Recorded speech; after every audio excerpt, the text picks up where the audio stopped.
Okay, so we are here with Senses Fail, a portion at least. If you could just introduce your name and your role in the band real quick. I'm Dan. I play the drums in the band. All right, quick icebreaker. If you could have one superpower for a day, what would it be? Jeez. I don't know. I guess flying would be cool. It's probably really a cliche answer. Everybody wants to fly. Yeah, because then I could get around quick and I could get lots of stuff done very easily and not have to sit in a car or fly somewhere on a plane and just do it myself. Probably. Let's go with that. Flying. Flying it is. All right. So first off, how's the album going? What do you think the reactions from the fans are right now? It's good. I mean, it seems to be good. We're very happy with it. I think people are happy with it. Some people aren't so happy with it, but I would say that the good definitely outweighs the bad, and that's going to happen anytime you do something different like I think that we did this time. And people are into the songs live, and that's really all that we care about. And at the end of the day, we're happy with it, and we know that a lot of people are too, so it's cool. What are the bad reactions sort of saying? It's different, and it is, and that's fine. We did that on purpose. We didn't want to keep writing the same stuff over and over again. I don't know. I think a lot of times people just people get attached to that, that moment when the word song or record or whatever it is of a band that is when they fall in love with the band, and they are married to that and can't understand that it's not always going to be like that, and are afraid of change and growth and whatever. And all those albums are still there, all those songs are still there, you can still listen to them, we still play them. We're not going to keep writing and putting out records of the same stuff over and over again, because we're not the same people or musicians or whatever. We're not the same band that we were 10 years ago, 8 years ago, whatever, however long ago those records came out that people really liked. But what are you going to do?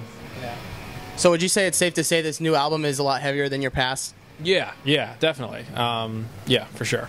Okay, so why was that change sort of instilled in this new album? Why was the decision made to go a little bit heavier, some more screaming? It's kind of just what came naturally. I think that we knew from the get-go that it was just going to be different. We have different people in the band. We worked with a different producer. Everything about the creation process of this record was completely different than anything that we had ever done, and so by nature it was going to sound different. And we were kind of open to whatever direction that was going to be. And we just started writing songs, and at first it wasn't as heavy, and then there's always hang on one sec. Time out. Well, sorry about that.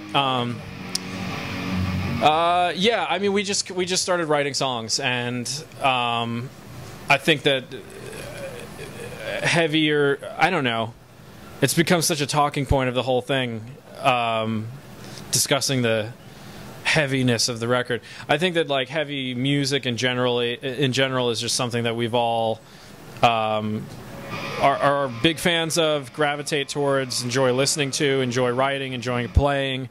And we just started writing songs, and that's what came out. And we knew it had to be something. We knew it was going to be different by nature, and we knew that it needed to be different in order to just not keep doing the same shit over and over again, and hopefully reach some new people that maybe never would have heard of us before. All right. So I did some research. Rener actually means to be reborn. Is that correct? Yes, that is correct. Okay, so how does that definition sort of fit in with the album? I think it's very fitting. It's a new day for the band. New people in the band, new sound, new everything. Really, it's kind of like, I feel like last year was the 10-year anniversary of the band. We put out a best of record with a couple new songs, and that really, I think, kind of bookended that era of the band. And now it's the turning of the page onto the next chapter of the band, and the rebirth of the band, musically, mentally, everything. All right, so a question about earlier stages of Senses Fail. Like, when did you know that Senses Fail was going to be something more than just a garage band? I knew from the first time that we practiced that it was going to be something. I remember, I was really young. I didn't have a driver's license then. My parents drove me to our old guitar player's house, Garrett, and he and I met for the first time. We met over the internet, talking about music and wanting to try to start a band. So we met and went to his house, played, and I knew, like, I remember getting in the car and telling my parents, like, this is going to be cool. This is going to be something. We're going to record some stuff and we're going to play shows. And they were like, all right, calm down. And it was, and I don't ever think that any of us really thought that we'd be here 10 years later. Most of us aren't here 10 years later. But I know for Buddy and I'm sure that I could speak for him as well in saying that it's something that we always wanted to pursue as far as we could, and definitely I wouldn't have expected to be, playing a sold-out show at the House of Blues in Anaheim 11 years later. So if you hadn't been in Senses Fail this entire time, what do you think you would be doing? Like, what occupation do you think you'd have? Playing drums. It's the only thing that I ever wanted to do. It's the only thing I ever will do. You can look at my my 8th grade yearbook at my elementary school. For like the whole 8th grade class, everybody got to put together like a page in the yearbook of like my favorite music, my favorite movies, my favorite food, and there was like future plans quote, or what I want to be when I grow up kind of thing. And I swear to God, mine was drummer in a band, drummer to the stars. I always knew that I wanted to play the drums and play for people and play in bands and do whatever, and that's what I'm doing, and that's what I hope to continue to always do, and I'll do everything that I have to do and can do to make sure that that's what I do for the rest of my life. Yeah, so was there a certain artist or musician that like kind of fueled that fire for you to just like constantly keep drumming, or wanting to do that as your lifetime goal? Tons. I mean, I think like Green Day was like the reason that I got into music when I was in the 2nd grade. It was, I think, 2nd or 3rd grade was when Dookie came out, and that was it for me. And then through them I found other bands, and then got into like Rancid and got into NoFX and all those kind of punk bands, and then expanded my horizons and everything even further. And I think probably around the time that I was in like 6th or 7th grade, I started going to local shows, and I think seeing bands travel from around the country, around the world, or just regional bands from this, from New Jersey, from the state that I grew up in and still live in right now. Seeing that it was doable, maybe not everybody's gonna be headlining Madison Square Garden, but you could still get together with friends and play music and play shows. Time out.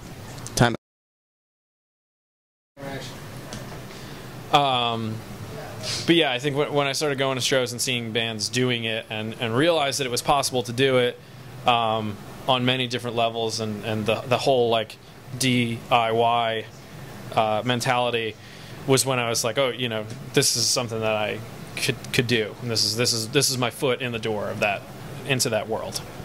Awesome.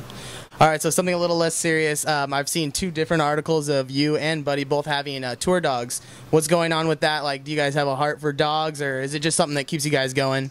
Yeah, well, we both have dogs. He has a dog, and she came on a tour a couple years ago, just for the tour, and now she's at home and stuff. But I have my wife and I have 2 dogs.